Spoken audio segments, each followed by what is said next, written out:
Mongkok in Hong Kong, and this is apparently one of the most densely populated places on earth, which doesn't surprise me. It's 10 AM on a Sunday morning. It's still pretty slow. It was pretty slow this morning when I arrived at 6 o'clock, but it's warming up. It's pretty grey and misty. You can see all the buildings around here now where everybody's living, and people coming out to do their shopping. I was trying to figure out, when was the last time I was in Hong Kong? Now, I moved to New Zealand in 2005. I've been toing and froing from the UK a lot and around the world with the last job that I had, which I'm not doing anymore, but it meant that I was constantly going in Asia and the US. But the last time I was in Hong Kong was, I think, about 10 years ago. I haven't been for a long time. So I can't really tell whether it's changed. I'm sure it has. But yeah, I can't put my finger on it.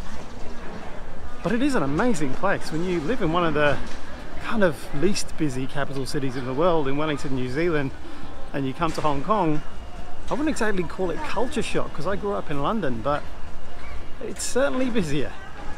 And the smells and the food and the people, it's great actually. I'm really looking forward to the next destination, which I'll be leaving for in a few hours.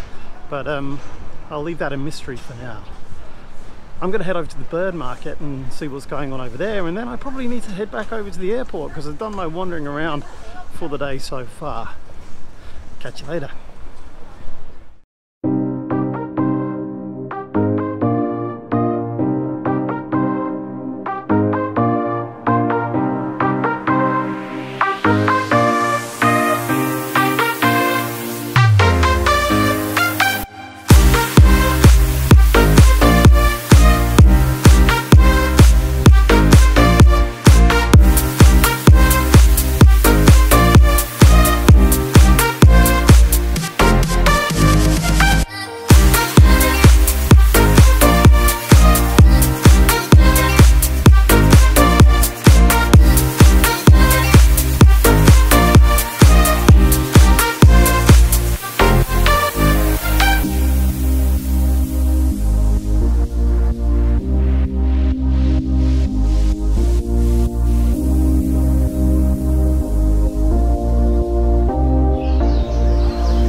Frankly, I'm shattered. 23,000 steps walking around Kowloon, and I am spent. There's some interesting stuff. I kind of got a mixed feeling about the birds thing. I mean, yep, absolutely, except I'm in Hong Kong and that's just kind of what you do. And yeah, it was really interesting to see men in particular kind of promenading around with their birds as well. It's kind of like what they did on a Sunday morning. And also the live feed that they had kind of stocked up. You saw some of the shots of that as well. But me, I kind of grew up in culture where I guess for me the value is birds being free. But birds are kept as pets as well in the UK and in New Zealand, although it's becoming less common. So there you go, interesting cultural difference. Let me know if you've got any thoughts about that. I am pooped, so I'm going to spend an hour or so just kind of putting my feet up at the airport before I head off to the next destination. So Don't forget, if you enjoyed this video, like, and please subscribe so you don't miss any more. It helps me out as well, just start build up a bit of a following for the video. Until the next one at the next destination, ciao.